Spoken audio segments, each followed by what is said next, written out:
I can still picture the moment like it was etched into the back of my mind.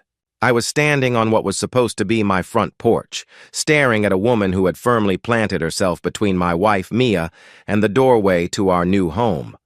She wasn't just standing there casually. She stood like a human barricade, arms folded across her chest, chin lifted as if she were defending a royal palace. Her floral blazer screamed middle management power trip, and the way she blocked the entrance made it look like we were trying to storm Fort Knox. Not a single golden strand of her perfectly coiffed blonde bob moved in the breeze, and her blindingly bright red lipstick could have served as a lighthouse beacon. That was my grand introduction to Karen, the self-proclaimed ruler of Willowbrook Estates, HOA. She tilted her head with that slow, disdainful smirk that makes your skin crawl.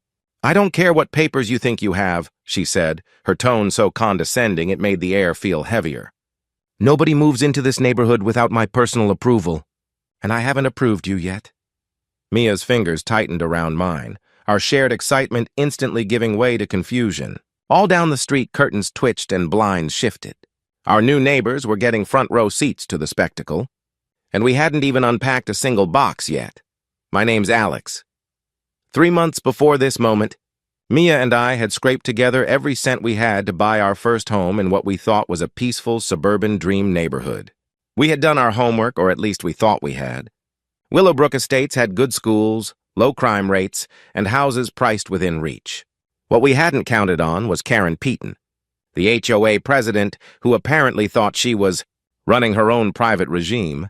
Instead of a homeowners association, the real estate agent had casually mentioned that the HOA was active, like it were supposed to be a selling point. "They keep the neighborhood beautiful," she'd said. "Property values stay stable," she'd added. What she conveniently left out was that Karen treated every new resident like a criminal who had to clear her personal background. Check before daring to exist in her kingdom. Karen had been president of the HOA for 7 long years, and in that time, she'd transformed what should have been a simple community group into her own little dictatorship. She enforced unwritten rules that appeared nowhere in the official bylaws, ran secret committees only she knew about, and had a web of nosy neighbors who reported every blade of grass that grew too tall or any garden hose that wasn't the right shade of green. The morning of our move-in had started out perfectly. The sky was clear, the air was warm, and our moving truck arrived exactly on time. Mia was practically glowing with excitement as we pulled into the driveway. We'd planned this day for months, organizing every detail, taking time off work, and daydreaming about finally living in a house we could call our own. That bliss lasted exactly 15 minutes. As soon as the movers started unloading boxes, Karen emerged as if she'd been hiding behind a shrub, waiting for the perfect moment to pounce. She strode across her flawlessly trimmed lawn in those absurdly tall heels that clicked against the pavement like an executioner's drumbeat. Clipboard in one hand, a stuffed folder in the other, she looked ready to conduct a corporate takeover. "Excuse me," she barked in a shrill voice that could have cracked glass. "You cannot proceed with this move until I've reviewed your application and conducted the proper vetting procedures."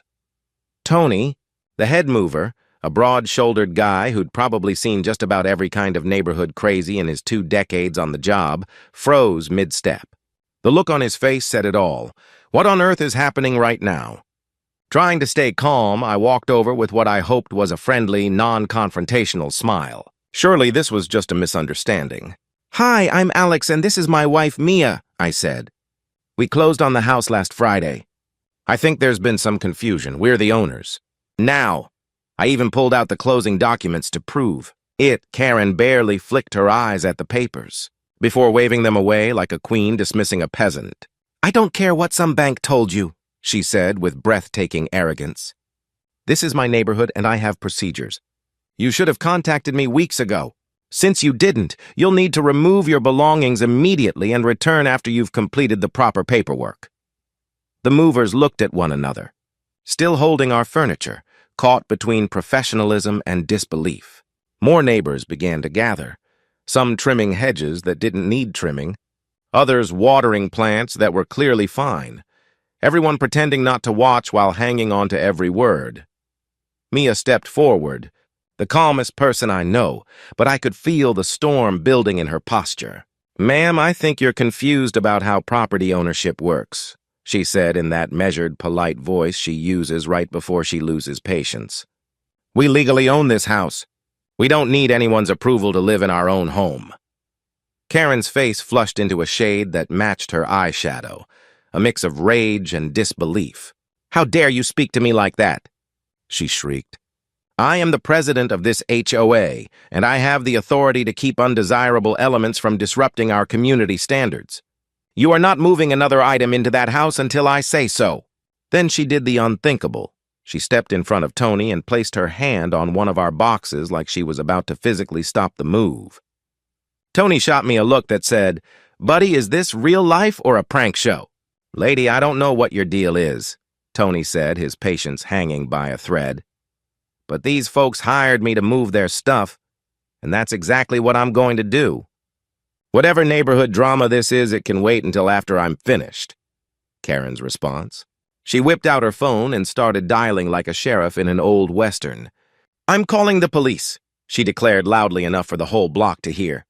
"These people are trespassing, and this moving company is participating in illegal activity." She said it without even blinking, like she truly believed it. Something in me snapped then. I'd been trying to stay calm, trying to de-escalate, but hearing her threaten to have us arrested for moving into our own home flipped a switch inside me. The sarcastic, unfiltered part of my personality roared to the surface. "You know what, Karen?" I said, raising my voice so every single eavesdropping neighbor could hear. "You're absolutely right. We should call the police. Let me help you with that." I pulled out my phone, dialed 911 right there on the porch. 911, what's your emergency?" The dispatcher asked.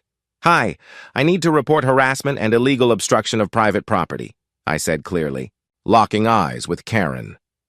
"A woman is physically preventing my family from accessing our legally owned home and threatening our movers. She's also making false reports about trespassing on our property." Karen's face drained from beet red to paper white in a heartbeat. She was still clutching her phone, but suddenly she wasn't so eager to use it. Around us, the crowd of neighbors was growing. Some looked uneasy, others amused. Judging from their smirks, this wasn't the first time someone had stood up to Queen Karen. The dispatcher calmly told me officers would arrive in about 10 minutes. Karen, meanwhile, was rifling through her folder, muttering something about regulations and procedures as if she could will authority out of thin air. Every glance she shot at me was a mix of panic and rage, a woman realizing that, for once, she wasn't the one in control. "You have no idea who you're messing with," Karen hissed, her voice shaking between anger and desperation as she straightened her blazer like it was armor. "I have connections in this town. I know people. You'll regret this." It was almost comical, like watching a cartoon villain deliver a dramatic monologue, except somehow less convincing. She was clinging to a fantasy of power that was slipping through her fingers. When the police cruiser rolled up to the curb, Karen's entire demeanor flipped like a switch. She rushed toward the officers with the enthusiasm of someone greeting their personal cavalry. "Officers! Thank goodness you're here," she said in a syrupy, innocent tone that was a complete 180 from the screeching banshee we'd been dealing with. "These people are trying to move into a house without proper authorization. They're violating multiple HOA regulations and refusing to follow established procedures." 2 officers stepped out, one young, fresh-faced, probably new to the job, and the other a seasoned woman with the kind of calm expression that only comes from years of dealing with nonsense. "Good afternoon, folks," the older officer said with professional warmth. "I'm Officer Martinez, and this is Officer Johnson. We got a call about some kind of property dispute. Can you tell us what's going on here?" I handed her everything, our closing documents, the deed, our IDs, and homeowner's insurance papers. "We bought this house, closed last Friday. Today's our move-in day. That woman has been blocking our access, threatening our movers, and insisting we need her permission to live in our own home." Officer Martinez studied the papers carefully, while Officer Johnson took notes. Everything was straightforward and legal. Meanwhile, Karen hovered just a few feet away, clutching her precious HOA folder like it contained the Constitution itself. "Ma'am," Officer Martinez called over to her, Do you have any legal documentation that gives you the right to stop these homeowners from accessing their property? Karen straightened up, eyes gleaming with misplaced confidence. Right here, she declared triumphantly, pulling out a stack of HOA bylaws. Section 4, subsection 2, paragraph C clearly states that all new residents must go through the approval process before occupancy. Officer Martinez scanned the papers while Karen waited with a smug grin plastered across her face. The silence stretched for what felt like forever. Then Martinez looked up, unimpressed. Ma'am, these HOA bylaws don't give you any authority to deny homeowners access to their property, she said evenly. They cover landscaping, paint colors, architectural guidelines, not who gets to live here. You cannot legally prevent these people from moving in, Karen's smirk faltered. But I'm the president, she stammered. I have a responsibility to protect community standards. These people could be criminals or drug dealers or worse. Ma'am, Officer Johnson interjected, pen poised over his notepad. Are you refusing to allow the legal homeowners to access their property? I'm protecting this neighborhood, Karen insisted shrilly. Someone has to maintain standards. Someone has to ask the hard questions. You can't just let anyone move in. That was the moment Officer Martinez's patience wore out. Ma'am, she said sharply, step away from the property right now. If you continue to interfere, you will be arrested for harassment and obstruction. Karen's eyes darted toward the crowd. Dozens of neighbors had gathered by now, openly watching. Some were smiling. Others had their phones out, recording the spectacle. Clearly, we weren't the first people to experience the wrath of Queen Karen. This is ridiculous, she muttered, retreating a few steps toward her lawn. This isn't over. I'll file complaints with the city, the county, and the state. I'll call my lawyer. You people have no idea what you've started. For a brief, blissful moment, it seemed like the ordeal was over. The movers went back to work. Officer Martinez returned our paperwork with a kind smile. Mia and I exchanged a hopeful glance. Maybe, just maybe, we could start our life here in peace. We were wrong. 20 minutes later, just as Tony's crew was maneuvering our couch through the doorway, Karen reappeared. This time, she came armed like some kind of bureaucratic bounty hunter, a measuring tape, a camera, and a citation book. She started snapping photos of the moving truck, measuring the distance from the curb, scribbling on her clipboard like a parking enforcement officer on a power trip. Excuse me, she announced in her most official voice. Your moving vehicle is parked illegally. HOA regulations clearly state that commercial vehicles can't be parked on residential streets for more than 30 minutes without a permit. You've been here over an hour. I approached, trying to keep my voice steady even though my patience was hanging by a thread. Karen, the police were just here. They told you to leave us alone. What are you doing now? I'm enforcing legitimate HOA regulations, she snapped back, brimming with self-righteousness. This isn't about your move-in. It's about illegal parking. If the truck doesn't move, I'm having it towed. She was already on her phone again, probably calling the towing company. Her vindictiveness was almost impressive in a twisted way. You know what, Karen? I said, pulling out my own phone. You're absolutely right. Let's involve the authorities. I dialed 911 for the second time that day, a personal record I never wanted to set. 911, what's your emergency? Hi, this is Alex from Willowbrook Estates again. The same woman who harassed us earlier is now trying to have our moving truck towed illegally. She was already warned by officers, but she's escalating. This time, Officer Martinez showed up alone, and she did not look amused. Karen was still on the phone when the cruiser pulled up. The moment she saw Martinez, her face drained of color. Ma'am, Officer Martinez said, her tone clipped. Didn't I already explain you need to leave these people alone? I'm not harassing anyone, Karen said defensively. I'm enforcing parking regulations. Their truck is illegally parked, and as HOA president, I have the authority to have it removed. Officer Martinez calmly walked over to the truck, inspected everything, measured the distance, checked for signs, and even verified parking regulations with dispatch. Ma'am, this vehicle is parked legally, she said flatly. HOA bylaws don't override city parking laws. You can't tow legally parked vehicles from a public street. If you continue, you will be arrested, Karen sputtered, opening and closing her mouth like a fish. And then she made the fatal mistake. I don't care what you say. she declared loudly for the entire neighborhood to hear. "This is my neighborhood, and I decide who gets to live here. These people are not welcome, and I'll do whatever it takes to get rid of them." Officer Martinez looked at her, sighed, and reached for her handcuffs. "Ma'am, you're under arrest for harassment and obstruction of property rights. You have the right to remain silent." The look on Karen's face was priceless, pure shock, like she'd finally realized her imaginary authority had hit a brick wall. "You can't arrest me," she protested weakly as Martinez secured the cuffs.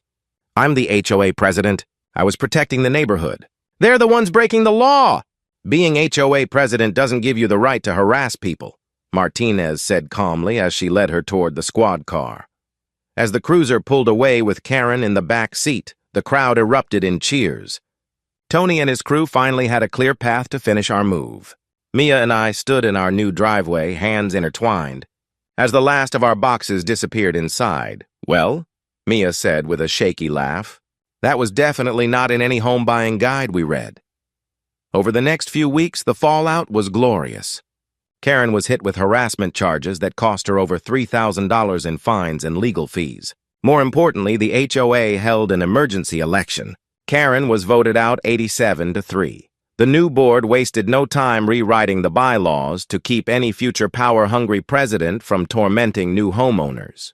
They even issued a formal apology to us and several families who had suffered under Karen's rogue approval regime.